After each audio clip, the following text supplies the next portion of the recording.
भाइयों, बहनों, साथियों, आप सभी को मेरा नमस्कार।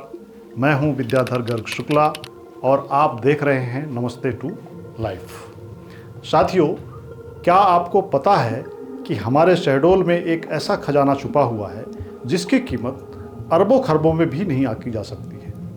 यहाँ शहडोल में एक ऐसा रहस्य छिपा हुआ है जो हजारों साल पुराना है। और साथियों, अब ये रहस्य पूरी दुनिया के सामने आने वाला है।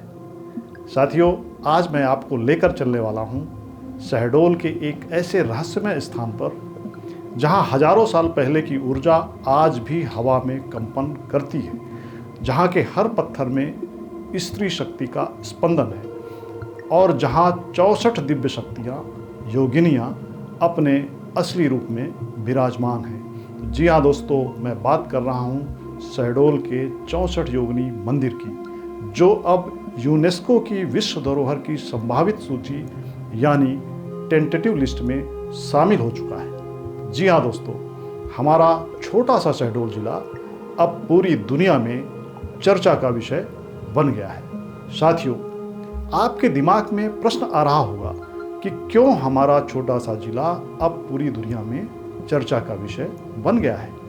इस वीडियो में मैं आपको बताऊंगा कि सबसे बड़ी खबर तो यह है कि शहडोल का 64 योगिनी मंदिर यूनेस्को की विश्व धरोहर की संभावित सूची यानी टेंटेटिव लिस्ट में शामिल हो गया है। आखिर इसका मतलब क्या है और इससे हमारे शहडोल को क्या फ़ायदा होगा? दूसरी चीज़, यूनेस्को क्या है, ये संस्था क्या काम करती है और किसी जगह को वर्ल्ड हेरिटेज साइट बनाने की प्रक्रिया क्या होती है?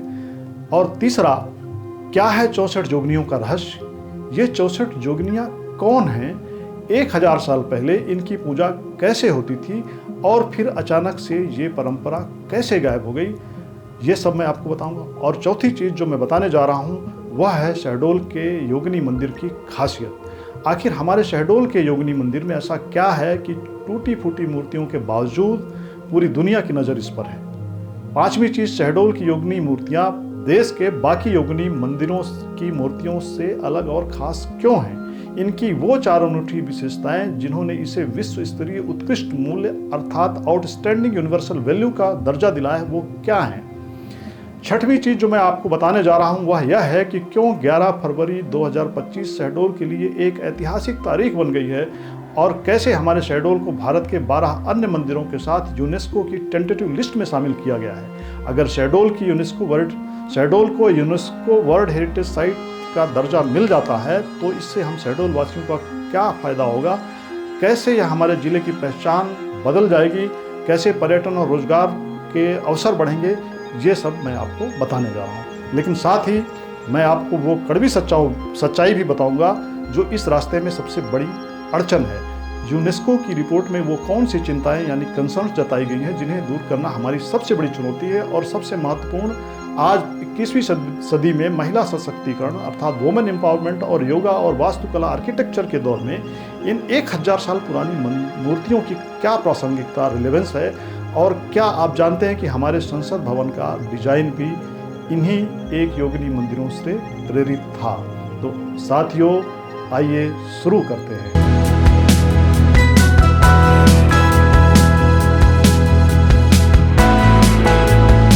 साथियों, 11 फरवरी 2025 को भारत सरकार ने यूनेस्को को एक लिस्ट भेजी है और उस लिस्ट में पूरे भारत के 13 योगिनी मंदिरों का नाम है, जिनमें से एक हमारे शहडोल का 64 योगिनी मंदिर भी है। लेकिन रुकिए, यूनेस्को क्या है, वर्ल्ड हेरिटेज साइट क्या मतलब होता है और हमारे शहडोल के टूटे फूटे मंदिरों की मूर्तियाँ पूरी दुनिया में क्यों इतनी चर्चित हो रही? इन सवालों के जवाब मिलेंगे आज की इस वीडियो में। लेकिन सबसे पहले आइए समझते हैं कि यह यूनेस्को क्या भला है। दोस्तों, मान लीजिए आपके घर में दादा परदादा की कोई बहुत पुरानी चीज़ है, एक पुरानी तलवार या कोई सोने का गहना या कोई 200 साल पुरानी पांडुलिपि। आप उसे धरोहर की तरह संभाल कर रखते हो क्योंकि वो सिर्फ आपके परिवार की नहीं बल्कि आपके पूरे वंश की निशानी होती है। अब सोचिए, अगर कोई चीज़ सिर्फ एक परिवार की ही नहीं बल्कि पूरे दुनिया की धरोहर हो तो उसे कैसे बचाएंगे? तो इसी काम को करता है इस प्रकार की पूरी दुनिया की धरोहरों को बचाने के लिए जो संस्था बनी है उसका नाम है यूनेस्को। यूनेस्को यानी UNESCO यानी United Nations Educational Scientific and Cultural Organisation, जिसका हिंदी में मतलब है संयुक्त राष्ट्र शैक्षिक, वैज्ञानिक और सांस्कृतिक संगठन। यूनेस्को संयुक्त राष्ट्र की एक संस्था है जो पूरी दुनिया में ऐसी जगहों, इमारतों, परंपराओं को ढूंढती है जो सिर्फ एक देश की नहीं बल्कि पूरी मानवता की धरोहर है, जैसे कि आगरा का ताजमहल, दिल्ली का लाल किला, अजंता एलोरा की गुफाएं। ये सब यूनेस्को वर्ल्ड हेरिटेज साइट्स हैं, अर्थात विश्व धरोहर स्थल हैं।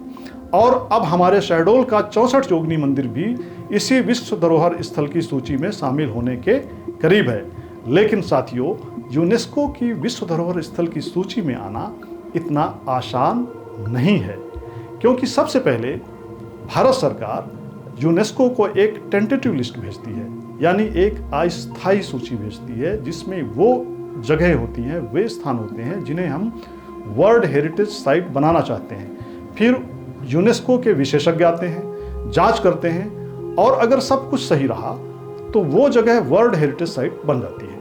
और जब कोई जगह वर्ल्ड हेरिटेज साइट बन जाती है तो उसे पूरी दुनिया में पहचान मिलती है, संरक्षण के लिए इंटरनेशनल फंड्स मिलते हैं और पर्यटन बढ़ता है। और हिंदुस्तान ही नहीं अपितु पूरी दुनिया से लोग इस विश्व धरोहर स्थल, ऐसे विश्व धरोहर स्थलों को देखने के लिए आने लगते हैं। लेकिन सवाल ये है कि आखिर शहडोल के योगिनी मंदिर में ऐसा क्या खास है जिसके कारण इसे विश्व धरोहर की कैटेगरी में रखा जाने वाला है। साथियों, इसे समझने के लिए हमें जाना होगा 1000 साल पीछे इतिहास के अंधेरे गलियारों में। साथियों, आपने माँ दुर्गा का नाम सुना होगा, माँ काली का नाम सुना होगा, लेकिन क्या आपने कभी 64 योगिनियों के बारे में सुना है? नहीं ना? तो सुनिए, आज मैं आपको बताता हूँ वो कहानी जो हमारे प्राचीन ग्रंथों में छिपी है।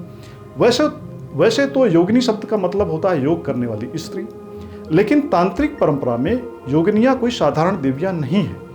ये योगिनियाँ हैं माँ पार्वती की अवतार, शक्ति की 64 अवतार या दिव्य स्वरूप जो हर तरह की सिद्धियां देने में समर्थ है। इसके बारे में देवी भागवत पुराण में लिखा है, योगिन्या शक्ति रूपा च सिद्धि दात्र सदा शिवा चतुष्षष्ठी समाख्याता पूजन्ते तंत्र साधकै। अर्थात योगिनियाँ शक्ति का स्वरूप हैं, सिद्धि देने वाली हैं और तंत्र साधकों द्वारा पूजी जाती हैं। ये 64 की संख्या में है। चतुष्षष्ठी समाख्याता पूजन्ते तंत्र साधिके। चतुष्षष्ठी मतलब 64। लेकिन साथियों, अब आपके मन में एक नया प्रश्न उत्पन्न हो रहा होगा कि आखिर ये 64 की संख्या कहाँ से आई? साथियों, प्राचीन भारतीय ज्ञान में 64 का बहुत बड़ा महत्व है। आप जानते हैं कि प्राचीन भारतीय ज्ञान के अनुसार कुल 64 कलाएं होती हैं। कलाएं कुल 64 होती हैं, जैसे गायन, वादन, नृत्य, नाट्य, चित्रकला, पाककला आदि। इस तरह से शतरंज में 64 खाने होते हैं। इसी तरह कामसूत्र में भी 64 कलाओं का वर्णन मिलता है। इसी प्रकार से योग विज्ञान में शरीर में 64 योगिनी नाड़ियाँ बताई गई हैं। कुल मिलाकर प्राचीन भारतीय ज्ञान के अनुसार 64 के अंक को पूर्णता का प्रतीक माना जाता है, क्योंकि ये 8 का वर्ग है। 8 × 8 = 64 और 8 अपने आप में एक शुभ संख्या है। तो 1 8 और 2 8 का जब गुणा करते हैं तो 64 एक और बहुत बड़ी शुभ संख्या बन जाती है। तो साथियों, आप पूछेंगे कि ये 64 योगिनियाँ कौन कौन है? तो साथियों, कालिका पुराण, देवी पुराण और तंत्र साहित्य में इन 64 योगिनियों के नाम मिलते हैं। इन 64 योगिनियों के नाम इस प्रकार हैं: बहुरूप, तारा, नर्मदा, यमुना, शांति, वारुणी, क्षेमंकरी, ऐन्द्री, वाराही, रणवीरा, वानरमुखी, वैष्णवी, कालरात्रि, वैद्यरूपा, चर्चिका, बैतली, छिन्नमस्तिका, वृषवाहना, ज्वाला कामनी, घटावर, कराकाली, सरस्वती, विरूपा, कौवेरी, भलुका, नारसिंगी, बिरजा, विक्तान्ना, महालक्ष्मी, कौमारी, महामाया, रति, करकरी, सर्पस्या, यक्षिणी, विनायकी, विंध्यवासिनी, वीरकुमारी, माहेश्वरी, अंबिका, कामनी, घटावरी, स्तुति, काली, उमा, नारायणी, समुद्र, ब्रह्मणी, ज्वालामुखी, आग्नेयी, अदिति, चंद्रकांति, वायुवेगा, चामुंडा, मूर्ति, गंगा, धूमावती, गांधार, सर्वमंगला, अजिता, सूर्यपुत्री, वायुवीणा, अघोर और भद्रकाली। इनमें से इन 64 में से 10 योगिनियों का नाम प्रमुखता से लिया जाता है, जिसमें से 10 योगिनियों में से प्रमुख हैं महालक्ष्मी, जो धन और समृद्धि की देवी मानी जाती हैं। इसके बाद है महासरस्वती, जो ज्ञान की देवी हैं। त्रिपुर सुंदरी, जो सौंदर्य की देवी है। भुवनेश्वरी, जो जगत की स्वामिनी है। छिन्नमस्तिका, आत्म बलिदान की देवी है। धूमावती, वैराग्य की देवी है। बगलामुखी, शत्रु स्तंभन की देवी है और मातंगी वाणी की देवी है। और इसी तरह कमला, कमल पर विराजमान देवी हैं, जो 10 प्रमुख योगिनियों में जिनका नाम आता है। तो साथियों, इन सभी 64 योगिनियों में हर योगिनी की एक अलग शक्ति होती थी, एक अलग रूप होता था और हर योगिनी की एक अलग साधना की जाती थी। लेकिन साथियों, सवाल ये है कि जब ये 64 योगिनियाँ इतनी ताकतवर थीं तो इनकी पूजा क्यों बंद हो गई। साथियों, यहाँ पर मैं आप सबको बताना चाहूँगा कि भारत के खोए हुए देवता नामक एक यूट्यूब वीडियो मैंने बनाया है, जिसमें मैंने इन 64 योगिनियों की पूजा बंद होने का कारण बताया है। यह वीडियो इसी चैनल पर उपलब्ध है, जिसका लिंक मैं डिस्क्रिप्शन में शेयर कर दिया हूँ, जिसे आप जब चाहें तब देख सकते हैं। रही बात इन 64 योगिनियों की पूजा बंद होने के पीछे, तो सबसे बड़ा जिम्मेदार कारण है हमारा अंधेरा इतिहास, हमारा अतीत, हमारा पास्ट। आइए इस अंधेरे इतिहास को थोड़ा समझने का प्रयास करते हैं। साथियों, 9वीं से 12वीं शताब्दी यानी आज से 1000 साल पहले मध्य भारत में एक बहुत शक्तिशाली परंपरा थी, जिसका नाम था योगिनी तंत्र। यह परंपरा खासतौर पर गोंडवाना के जंगलों में, यानी आज के मध्य प्रदेश, छत्तीसगढ़, उड़ीसा के आदिवासी इलाकों में बहुत प्रचलित थी। इस परंपरा में स्त्री शक्ति को सर्वोपरि माना जाता था। यहाँ पुरुष देवताओं से ज़्यादा देवियों की पूजा होती थी, लेकिन यह पूजा आम मंदिरों की तरह नहीं थी। दरअसल यह एक प्रकार की तांत्रिक साधना थी। अब आप में से बहुत से लोग तंत्र सुनते ही डर जाते हैं। उन्हें लगता है कि तंत्र मतलब कोई काला जादू, जादू टोना, किसी को बस में करना या स्तंभन करना या वशीकरण करना। लेकिन साथियों, यह सच नहीं है। असली तंत्र का मतलब है विज्ञान, साइंस ऑफ कॉन्शियसनेस। कुलार्णव तंत्र में लिखा है कि तंत्रते विस्तार्यते ज्ञानम नेन इति तंत्रम। इसका मतलब यह होता है कि जिससे ज्ञान का विस्तार हो वही तंत्र है। इसलिए तंत्र का शाब्दिक अर्थ है एक प्रणाली, एक पद्धति, एक सिस्टम, एक तकनीक या एक शास्त्र जिसके द्वारा ज्ञान को संरक्षित और विस्तारित किया जाता है। तंत्र में मंत्र, यंत्र, ध्यान, प्राणायाम और विशेष अनुष्ठानों के माध्यम से मनुष्य अपनी छिपी हुई शक्तियों को जगाता था। और इस साधना में सबसे महत्वपूर्ण भूमिका थी योगिनियों की। इसीलिए इन योगिनियों के मंदिर उस समय पाए जाते थे। इन योगिनी मंदिरों की खासियत यह थी कि यह सभी योगिनी मंदिर गोलाकार बनाए गए, जबकि आप जानते हैं कि आम हिंदू मंदिर चौकोर या आयताकार होते हैं। ये सभी योगिनी मंदिर खुले आसमान के नीचे होते थे, यानी इन मंदिरों की कोई छत नहीं होती थी। तथा यह सभी योगिनी मंदिर पहाड़ी या ऊंची जगहों पर बनाए गए थे।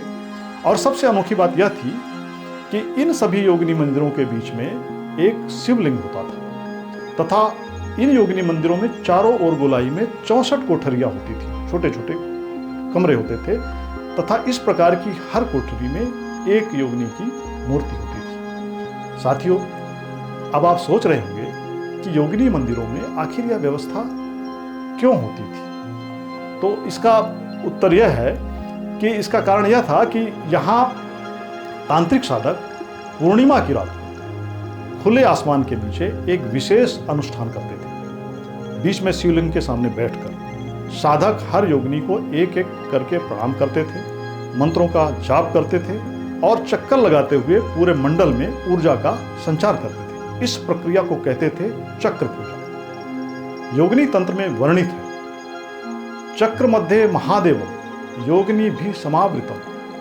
ध्यात्वा सिद्धिं प्राप्नोति साधकः सर्व काम दा।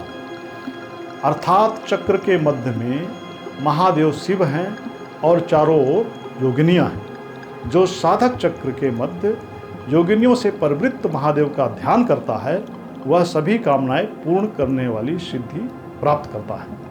लेकिन दोस्तों, 12वीं शताब्दी के बाद धीरे धीरे यह परंपरा लुप्त होने लगी। क्यों?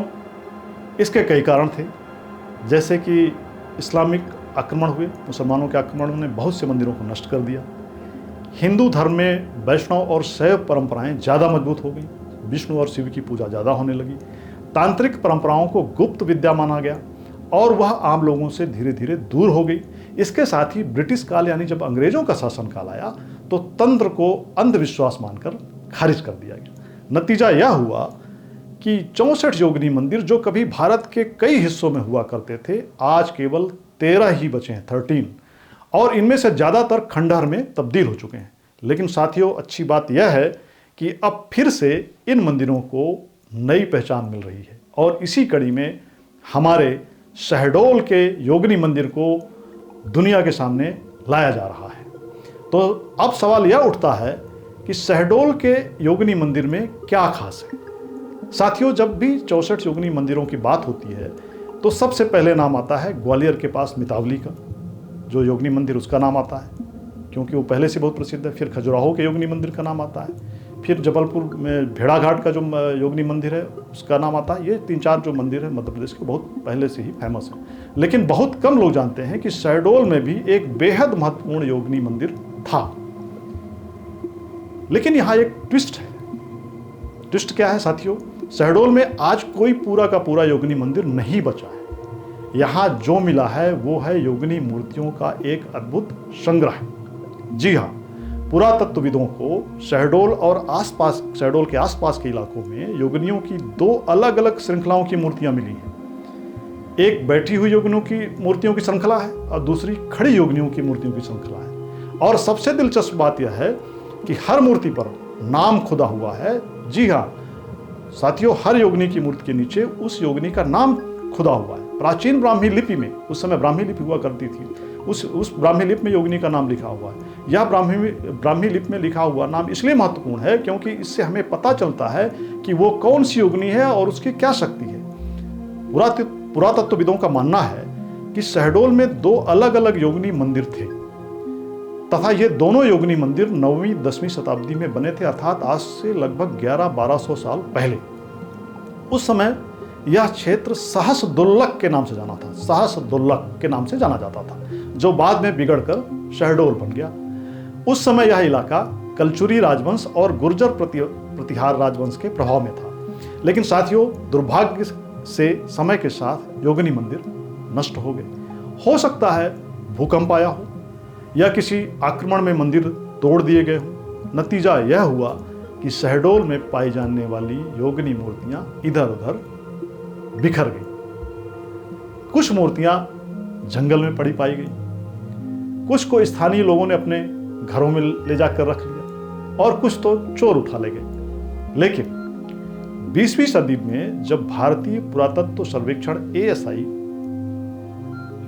आर्कियोलॉजिकल सर्वे ऑफ इंडिया के विशेषज्ञों ने शहडोल में खोजबीन की तो उन्हें ये अमूल्य मूर्तियां मिली। आज ये मूर्तियां 3 अलग अलग जगहों पर सुरक्षित रखी गई हैं। कुछ मूर्तियां शहडोल के स्थानीय संग्रहालय म्यूजियम में, कुछ भारतीय संग्रहालय कोलकाता में हैं और कुछ अभी भी पुरातत्व विभाग के गोडाउन्स में संरक्षित हैं। और अब ये मूर्तियां United Nations Educational, Scientific and Cultural Organisation यानी यूनेस्को अर्थात संयुक्त राष्ट्र शैक्षिक, वैज्ञानिक और सांस्कृतिक संगठन की नज़र में है। लेकिन क्यों? क्या खासियत इन मूर्तियों में?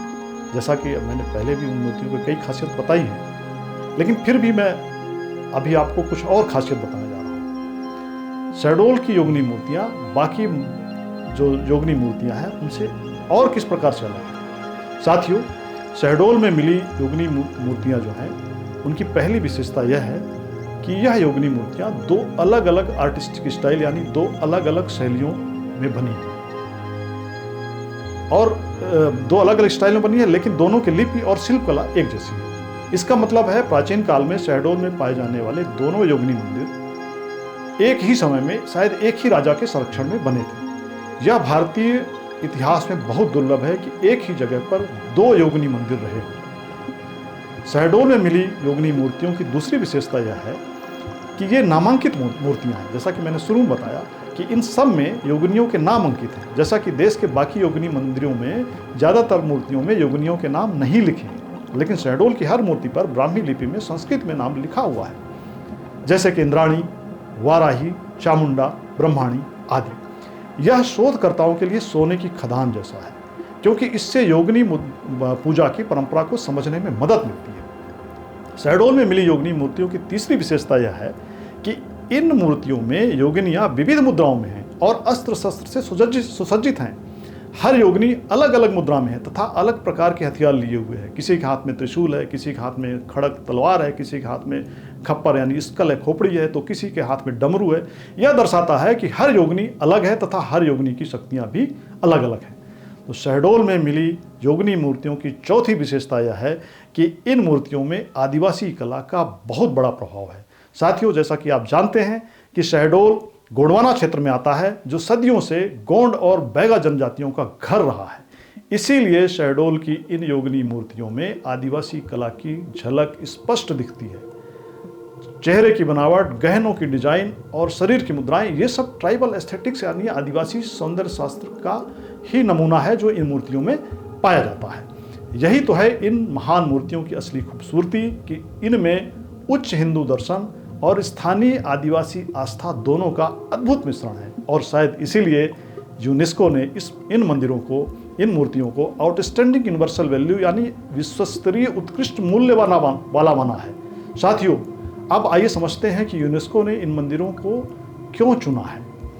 तो साथियों, जैसा कि मैंने शुरू में भी बताया, इस वर्ष 11 फरवरी 2025 को भारत सरकार ने यूनेस्को को टेंटेटिव लिस्ट में 13 योगिनी मंदिरों के नाम भेजे हैं। यह सीरियल नॉमिनेशन है। सीरियल नॉमिनेशन यानी एक साथ कई स्थानों को नामित करना। इस सीरियल नॉमिनेशन में भारत के 64 योगिनियों से संबंधित 13 मंदिर हैं, जिन्हें सीरियल नॉमिनेशन के तहत यूनेस्को की टेंटेटिव लिस्ट या स्थायी सूची में शामिल किया गया है। और इस टेंटेटिव लिस्ट में मध्य प्रदेश के 7 मंदिर हैं, उत्तर प्रदेश के 3 योगिनी मंदिर हैं, उड़ीसा के 2 योगिनी मंदिर हैं और तमिलनाडु का 1 योगिनी मंदिर भी शामिल है। मध्य प्रदेश के जो 8 मंदिर हैं जो 64 योगिनियों से संबंधित हैं, जिन्हें टेंटेटिव लिस्ट में शामिल किया गया, वे खजुराहो, मितावली, मुरैना, भेड़ाघाट जबलपुर, बड़ौह, हिंगलाजगढ़, मंदसौर, नरेसर मुरैना और हमारे शहडोल में स्थित है। उत्तर प्रदेश के जो 3 मंदिर इस सूची में शामिल किए गए हैं, वे लोखारी जो बांदा में स्थित है, दुधाई जो ललितपुर में स्थित है और तीसरा रिखियान जो मिर्जापुर में स्थित है। और उड़ीसा के जो 2 मंदिर इस सूची में शामिल किए गए हैं, वे हैं हीरापुर, खुर्दा, रानीपुर झड़ियाल और बोलांगीर। तथा तमिलनाडु का जो एक 64 योगिनी मंदिर यूनेस्को की इस स्थायी सूची में शामिल किया गया है, वो कांचीपुरम में स्थित है। तो साथियों, अब आप पूछेंगे इतने सारे मंदिर एक साथ क्यों? क्योंकि साथियों, यूनेस्को ने जो क्राइटेरिया रखा है उसमें 2 महत्वपूर्ण बातें हैं। यूनेस्को का जो क्राइटेरिया 3 कहता है, वो ये कहता है exceptional testimony to a cultural tradition, अर्थात एक सांस्कृतिक परंपरा का असाधारण प्रमाण मिलना चाहिए।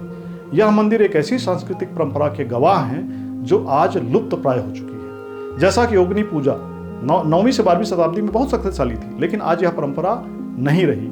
ये मंदिर उस खोई हुई परंपरा की एकमात्र भौतिक निशानी है, इसलिए इनका महत्व बहुत ज्यादा है। दूसरा, यूनेस्को का क्राइटेरिया 4 कहता है outstanding example of architectural innovation, अर्थात वास्तुशिल्प नवाचार का उत्कृष्ट उदाहरण होना चाहिए। यानी यह मंदिर वास्तुकला में एक अनोखा नवाचार है। पूरी दुनिया में गोल खुले आसमान के नीचे 64 देवियों के लिए बने ऐसे मंदिर सिर्फ भारत में हैं। और इन 13 मंदिरों में से 8 मध्य प्रदेश में हैं और उनमें से एक हमारे अपने शहडोल में है।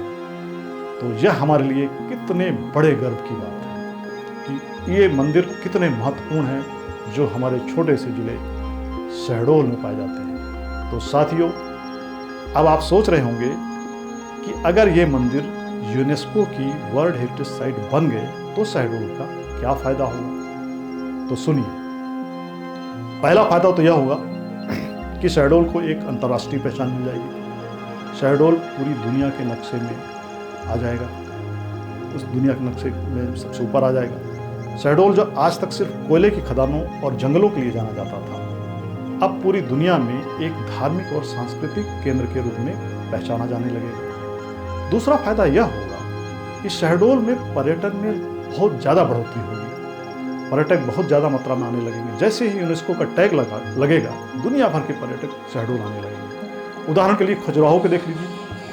खजुराहो वर्ल्ड हेरिटेज साइट जैसे ही बनी है, वहाँ हर साल लाखों विदेशी पर्यटकों का हजूम लगा रहता है। तो शहडोल में भी होटल, रेस्टोरेंट, गाइड, ट्रांसपोर्ट, इन सब क्षेत्रों में रोजगार के नए अवसर मिलेंगे, क्योंकि पर्यटकों की संख्या में बहुत तेज़ी से इजाफा होने लगेगा। तीसरा सबसे बड़ा फायदा यह होगा कि संरक्षण के लिए फंड मिलेगा।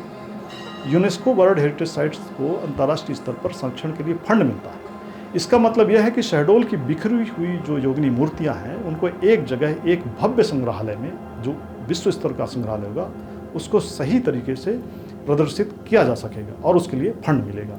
चौथा फायदा यह होगा कि शोध और अध्ययन के रूप में दुनिया के इतिहासकार, पुरातत्वविद, कला विशेषज्ञ शहडोल आएंगे। इससे शहडोल के इतिहास और पुरातत्व पर और गहन शोध हो सकेगा। और पांचवा फायदा होगा स्थानीय गौरव, जो सबसे बड़ी बात है, सबसे बड़ी उपलब्धि है। हम शहडोल वासियों को अपने इतिहास पर गर्व होगा। हम अपनी अगली पीढ़ी को बता सकेंगे कि हमारे पूर्वज कितने महान थे, उन्होंने कितनी उन्नत सभ्यता बनाई थी। लेकिन साथियों, अभी टेंटेटिव लिस्ट में नाम आना और वर्ल्ड हेरिटेज साइट बनना, दोनों में फर्क है। टेंटेटिव लिस्ट से फाइनल सिलेक्शन तक कई साल लगते हैं। अभी यूनेस्को के एक्सपर्ट्स एक नहीं कई बार आएंगे, हर चीज़ की बारीकी से जांच करेंगे और इसके बाद जाकर फाइनल डिसीजन होगा। साथियों, इसके साथ ही अब मैं आपसे कुछ कड़वी सच्चाई भी शेयर करना चाहता हूँ, क्योंकि हमें आशा सानिध्य तो होना चाहिए, लेकिन जो कुछ कंसर्न है उसके बारे में जान लेना चाहिए। यूनेस्को की रिपोर्ट में जो बातें लिखी गई हैं इन 64 योगिनी मंदिर शहडोल को लेकर, उसमें कुछ कंसर्न भी हैं, अर्थात कुछ चिंताजनक बातें हैं। जैसे कि पहली समस्या है कि मूल स्थान या मूल मंदिर का ना होना। शहडोल में योगिनी मूर्तियाँ तो हैं, लेकिन मूल मंदिर नहीं बचा। यूनेस्को की रिपोर्ट में साफ लिखा है, unfortunately it is not possible to identify the exact location of either temple. अर्थात किसी भी जो 2 योगिनी मंदिरों का पता चला है शहडोल के पास, उनमें किसी का भी एग्जैक्ट लोकेशन पता नहीं है। यह एक बड़ी समस्या है, क्योंकि वर्ल्ड हेरिटेज साइट बनने के लिए ओरिजिनल लोकेशन और कॉन्टेक्स्ट होना बहुत ज़रूरी है। तो ये एक चिंता का विषय है। दूसरी समस्या यह है कि बिखरी हुई मूर्तियाँ, शहडोल की जो योगिनी मूर्तियाँ बिखरी हुई, वो 3 अलग अलग जगहों पर हैं। यूनेस्को को यह पसंद नहीं है, वो चाहते हैं कि सब एक जगह प्रॉपरली डिस्प्लेड हो। और तीसरी समस्या जो उन्होंने गिनाई है, जिस बात को उन्होंने रेखांकित किया है, वो भी यूनेस्को के रिपोर्ट में ऐसा लिखा गया, ऐसा बताया जाता है कि there is a requirement of further concretized action to preserve their remains. अर्थात इन अवशेषों को संरक्षित करने के लिए और अधिक ठोस कार्रवाई की आवश्यकता है। यानी शहडोल में अभी तक ठोस संरक्षण योजना नहीं बनी है। तो साथियों, यहाँ आता है हम सबका दायित्व, यानी आम नागरिक के होने के नाते हमारी आपकी जिम्मेदारी। इसका समय आता है, हम शहडोल वासियों को सरकार से डिमांड करनी होगी कि एक डेडिकेटेड योगिनी म्यूजियम बनाया जाए। शहडोल में मूर्तियों का डिजिटल डॉक्यूमेंटेशन किया जाए। योगिनी मंदिरों की ओरिजिनल साइट की तलाश के लिए आर्कियोलॉजिकल एक्सकेवेशन कराई जाए, खुदाई की जाए पुरातात्विक विभाग के द्वारा। लोकल यूथ, जो यहाँ के लोकल युवा हैं, स्थानीय युवा हैं, उन्हें हेरिटेज गाइड्स के रूप में ट्रेन किया जाए। स्कूल और कॉलेजों में योगिनी टेम्पल्स के बारे में अवेयरनेस प्रोग्राम यानी जागरूकता कार्यक्रम चलाए जाए। तो साथियों, यह सिर्फ सरकार की जिम्मेदारी नहीं है, यह हमारी भी जिम्मेदारी है। अगर हम अपनी हेरिटेज को नहीं बचाएंगे, अपनी धरोहर को नहीं बचाएंगे, अपनी विरासत को नहीं बचाएंगे, तो कोई और नहीं बचाएगा। साथियों, अब आप सोच रहे होंगे, आज के 21वीं सदी में इन 1000 साल पुराने मंदिरों की क्या प्रासंगिकता है, क्या रिलेवेंस है। तो इस चीज़ पर भी मैं आपको प्रकाश डालना चाहता हूँ। मैं आपको बताना चाहता हूँ कि पहली प्रासंगिकता है फेमिनिज्म और वुमेन एम्पावरमेंट, अर्थात नारीवाद और महिला सशक्तिकरण, जिसका अभी दौर चल रहा है। योगिनी मंदिर शायद भारत के पहले टेम्पल्स हैं, पहले मंदिर हैं जहाँ सिर्फ देवियों की पूजा होती थी। यहाँ कोई पुरुष देवता सेंट्रल पोजीशन में नहीं था। हाँ, शिवलिंग बीच में था, लेकिन वो सराउंडेड था 64 पावरफुल योगिनियों से, अर्थात सेंट्रल ऑफ पावर थी 64 योगिनियाँ। आज जब पूरी दुनिया में वुमेन एम्पावरमेंट की बात होती है, तो हमें याद रखना चाहिए कि हमारे पूर्वजों ने 1000 साल पहले फेमिनिन पावर यानी नारी स्त्री शक्ति को सेलिब्रेट किया था, फेमिनिन पावर को सेलिब्रेट किया था। दूसरी प्रासंगिकता है आज के ज़माने में योगा और वेलनेस की। आज पूरी दुनिया में योगा और मेडिटेशन का क्रेज है। लेकिन क्या आप जानते हैं, योगिनियाँ योग की ओरिजिनल प्रैक्टिशनर मानी जाती थी। योगिनी शब्द ही योग से बना है। ये मंदिर योग और तंत्र विद्या के प्राचीन केंद्र थे। कितनी महत्वपूर्ण बात है। तीसरी प्रासंगिकता है आज के ज़माने में होलिस्टिक स्पिरिचुअलिटी की, यानी समग्र आध्यात्मिकता की। योगिनी पूजा एक इंक्लूसिव ट्रेडिशन थी। यहाँ आदिवासी, वनवासी, निचली जातियाँ सब शामिल होते थे और सभी के लिए ये पूजा खुली थी, ओपन थी। यहाँ स्त्रियाँ सिर्फ भक्त नहीं थी बल्कि प्रिस्टेस थी, अर्थात पुरोहितें थी, पुरोहित भी हो सकती थी। आज के डिवाइडेड सोसाइटी में हमें इस इंक्लूसिव ट्रेडिशन से बहुत कुछ सीखने की ज़रूरत है। चौथी प्रासंगिकता है आर्किटेक्चर और एस्ट्रोनॉमी। वास्तुकला और खगोल विज्ञान का मेल योगिनी मंदिर कहे जाते हैं। खुले आसमान के नीचे ये बने थे क्योंकि यहाँ सेलेस्टियल वर्शिप होती थी, मतलब जो आकाशीय जो पिंड हैं उनकी पूजा होती थी। इसलिए खगोल विज्ञान और के लिए ये बहुत महत्वपूर्ण माने जाते हैं। स्कॉलर्स का मानना है, विद्वानों का मानना है कि मंदिर की गोलाई और 64 चैम्बर्स की व्यवस्था एस्ट्रोनॉमिकल कैलकुलेशन अर्थात खगोलीय संगणना पर आधारित थी। कुछ लोग तो यहाँ तक कहते हैं कि प्राचीन भारतीय संसद भवन जो पार्लियामेंट का बिल्डिंग है, जिसको आपको याद होगा, वो सर्कुलर डिजाइन का था और वो मितावली योगिनी मंदिर से इंस्पायर्ड था। जी हाँ साथियों, आप सही सुन रहे हैं। हमारे देश में जो आर्किटेक्ट आए थे उस समय एडविन लुटियंस, जिन्होंने उसकी डिज़ाइन तैयार की थी पुराने पार्लियामेंट भवन की, वो मितावली के योगिनी मंदिरों को देखकर ही उन्होंने ये डिज़ाइन बनाई थी। और कहा जाता है कि उन्होंने उसी से इंस्पिरेशन लिया था और जो सर्कुलर डिज़ाइन था पार्लियामेंट का, पुराने सर्कुलर पार्लियामेंट भवन का, वो उसी योगिनी मंदिर से इंस्पायर होकर बनाया गया था, प्रभावित होकर बनाया गया था। तो साथियों, यह थी शहडोल के 64 योगिनी मंदिर की पूरी कहानी। एक ऐसी कहानी जो 1000 साल पुरानी है लेकिन आज भी प्रासंगिक है। एक ऐसी विरासत जो हमारे पास है लेकिन हमें पता नहीं था। 11 फरवरी 2025 हमारे शहडोल के लिए एक ऐतिहासिक दिन है।